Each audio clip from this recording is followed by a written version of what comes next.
Nama saya Muhammad Ismail bin Inamah Serona.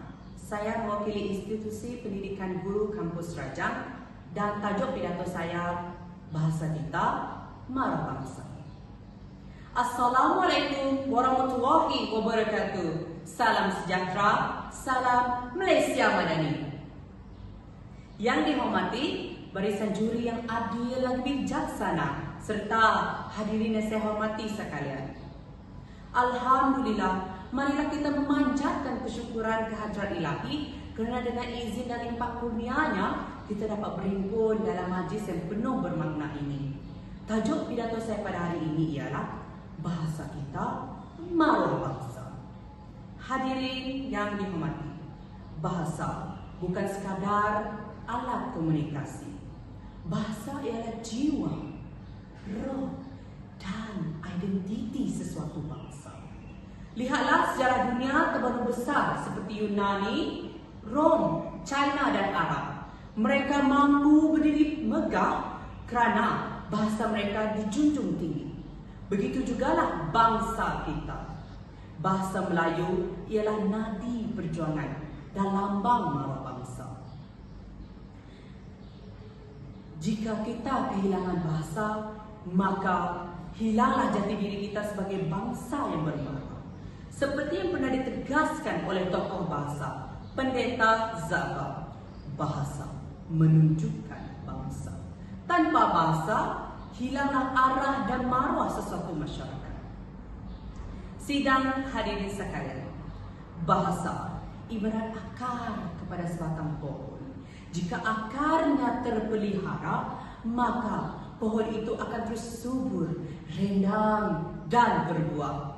Namun, jika akarnya rebut, pohon itu akan tumbang. Begitulah kita sebagai bangsa Melayu. Jika bahasa kita dipinggirkan, maka runtuhlah jati diri bangsa. Kajian oleh Dewan Bahasa dan Pustaka pada tahun 2022 mendapati hampir 40% pelajar lebih cenderung menggunakan bahasa Inggeris di media sosial berbanding bahasa Melayu. Data ini membuktikan bahawa generasi muda semakin kurang mengutamakan bahasa ibunda. Persoalannya, sejauh manakah kita, anak bangsa merdeka, benar-benar memertabatkan bahasa Melayu? Hadirin sekalian, bahasa Melayu telah diiktiraf sebagai bahasa rasmi sejak negara mencapai kemerdekaan. Malah, Perlembagaan Persekutuan jelas menyatakan bahasa Melayu ialah bahasa kebangsaan. Jangan kita lupa, bahasa Melayu pernah menjadi lingua franca di rantau Nusantara, bahasa perdagangan dan diplomasi. Menurut sejarawan Profesor Emeritus Tan Sri Koh Kai Kim, kehebatan bahasa Melayu pada zaman Kesultanan Melayu Melaka membuktikan bahawa bahasa ini pernah menjadi bahasa antara bangsa yang disegani. Maka, wajarlah kita membina semula kegemilangan itu. Sidang hadirin, marwah bahasa bukan hanya terletak pada buku teks atau dasar kerajaan. Marwah bahasa terletak pada lidah kita, pada pena kita, pada papan kekunci di hujung jari kita. Setiap kali kita menulis dalam bahasa Melayu, setiap kali kita berbahasa dengan betul dan indah, kita sedang mempertahankan marwah bangsa. Namun, menurut laporan Kesatuan Bahasa Melayu 2023, 6 daripada 10 remaja mengaku mereka sering mencampur adukan bahasa ketika menulis mesej harian. Inilah yang perlu kita tangani agar bahasa kita tidak rosak oleh kelalaian kita sendiri. Oleh itu, wahai sahabat-sahabat, mari kita tanamkan tekad. Pertama, cintailah bahasa sendiri.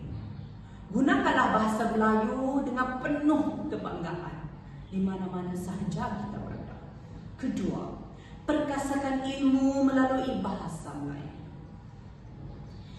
Jangan sekali-kali kita merendahkan kemampuan bahasa Melayu untuk menjadi wahana ilmu, teknologi dan inovasi. Ketiga, sebarkan kecintaan terhadap bahasa. Jadilah duta kecil bahasa Melayu di media sosial, di sekolah, di universiti, dan di pentas antarabangsa.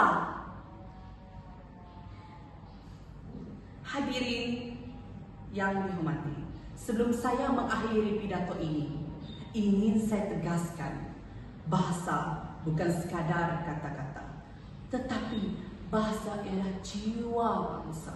Selagi bahasa kita teguh, selagi itulah marwah bangsa kita terpelihara. Ayolah kita bangga berkata, bahasa kita marwah bangsa. Sekian, wabillahi taufiq wal hidayah. Wassalamualaikum warahmatullahi wabarakatuh.